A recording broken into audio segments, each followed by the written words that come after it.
நதியில நிறைய முதலைகள் இருந்துச்சு. அந்த முதலைகளால மான், மாடு, வரிக்குதிரை இந்த மாதிரி நிறைய விலங்குகளை வேட்டையாட முடிஞ்சது. ஆனா குரங்க மட்டும் வேட்டையாடவே முடியல.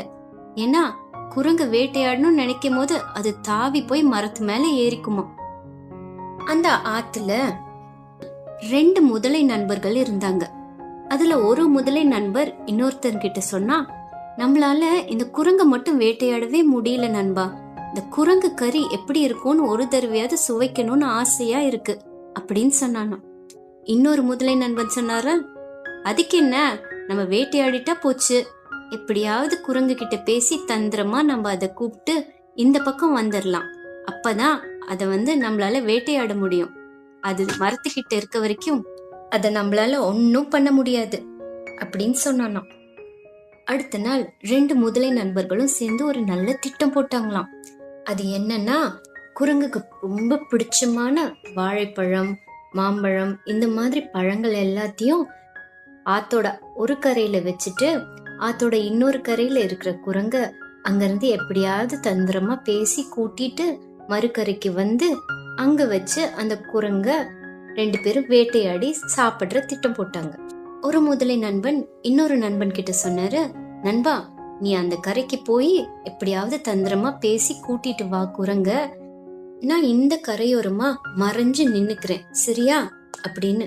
சரி நண்பா, நான் போயிட்டு ஒரு குரங்கோட வரேன், நீ தயாரா இரு, சரியா அப்படின்னு சொல்லிட்டு இந்த கரைக்கு வந்து எந்த குரங்க பிடிக்கலாம் அப்படின்னு அந்த முதலை தேடிட்டு இருந்துச்சு. அப்போ அங்க பெரியவங்க சொல் பேச்சு கேட்காத அப்பா அம்மா கூட சண்டை போட்டு வந்து உட்கார்ந்து இருந்த ஒரு சேட்டைக்கார குரங்க பார்த்தான். ஓ, இந்த குரங்கு அப்பா அம்மா சொல் பேச்சும் கேட்கல, கோவமாவும் இருக்கு. இத தந்திரமா பேசி எளிதா ஏமாத்திரலாம். அதனால இந்த குரங்கையே நான் கூட்டிட்டு போறேன் அப்படின்னு யோசிச்சுதான் அந்த முதல்ல.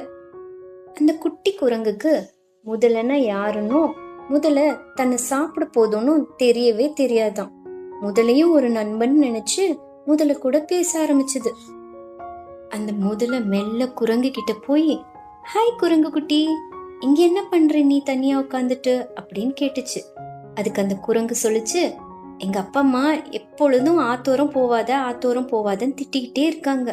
அதனால அவங்க கூட சண்டை போட்டுட்டு நான் வந்து இங்க உட்காந்துக்கிட்டேன் அப்படின்னு சொல்லிச்சா அந்த குரங்கு குட்டி. அதுக்கு நம்ம முதலை சொல்லிச்சா, அப்படிலாம் இல்லையே, இந்த ஆத்தோரம் வந்தனாதான் என்ன மாதிரி நண்பர்கள் கிடைப்பாங்க. அப்பதான் உனக்கு நல்ல பழங்கள்லாம் கிடைக்கும், நல்ல சுவையான பழங்கள்லாம் அந்த ஆத்தோட அந்த பக்கம் இருக்கு பாத்தியா,